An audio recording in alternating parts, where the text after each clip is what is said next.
দক্ষিণ পূর্ব শাখার Digha special train এবং পাঁশকুড়া স্পেশাল ট্রেন এই দুটো বাতিল করার যে বিজ্ঞপ্তি জারি করলো সাউথ ইস্টার্ন রেলওয়ে কর্তৃপক্ষ।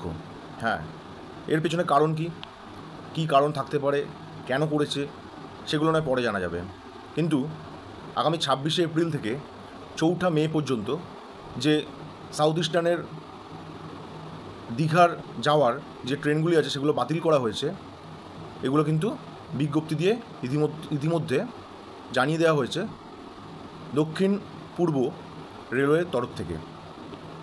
তো এবার আসি আসল মোদ্দা কথায়। সেটা হচ্ছে যে দেখুন, আগামী 30শে এপ্রিল অক্ষয় তৃতীয়ার পূর্ণ লগ্নে দীঘাতে যে জগন্নাথ মন্দিরের উদ্বোধন করবেন আমাদের মাননীয় মুখ্যমন্ত্রী মমতা বন্দ্যোপাধ্যায়, সেই জিনিসটা আমরা কিন্তু সকলে জানি। কারণ বিগত প্রায় 6 বছরের পরিশ্রমের পর, দীর্ঘ প্রচেষ্টার পর এই মন্দির কিন্তু তৈরি করা হয়েছে। তো তাই জন্য এই অক্ষয় তৃতীয়ার শুভ দিনটাকে আমাদের মাননীয় মুখ্যমন্ত্রী কিন্তু বেছে নিয়েছেন এই প্রভু জগন্নাথ দেবের মন্দির উদ্বোধনের জন্য। তো এখন প্রশ্ন হচ্ছে, ট্রেন এই যে বাতিল করা, এই ট্রেন বাতিল করা নিয়ে কিন্তু একটা চাপানুতর তৈরি হয়েছে এবং অনেকে এটাকে একটা রাজনৈতিক অভিসন্ধি বলেও দেখছে। সত্যি কি তাই? সত্যি কি রাজনৈতিক অভিসন্ধির জন্যই কি এই ট্রেন বন্ধ করা হয়েছে?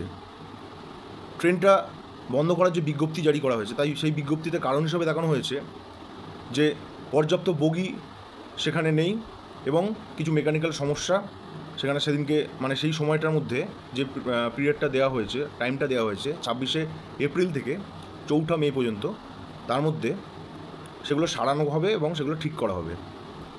তো এখন প্রশ্ন যে এই সময়টাই কেন বাছা হলো? এই সময় এর উত্তর কিন্তু একমাত্র সাউথ ইস্টার্ন রেলওয়ে কর্তৃপক্ষই দিতে পারবে।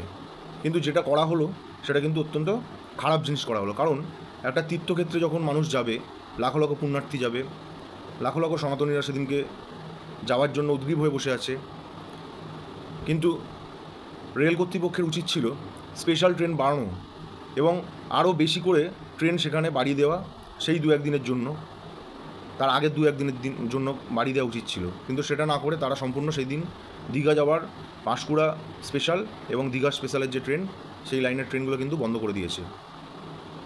তো এখন মানুষ যারা যারা যাবে ভেবেছিল, যে সকল পুণ্যার্থীরা যাবে সেখানে ভেবেছিল, তারা কি তাই জন্য যাওয়া বন্ধ করে দেবে? মোটেই না। তারা যাবে এবং প্রভু জগন্নাথ দেবকে দর্শন করবে অক্ষয় তৃতীয়ার পুণ্যলগ্নে।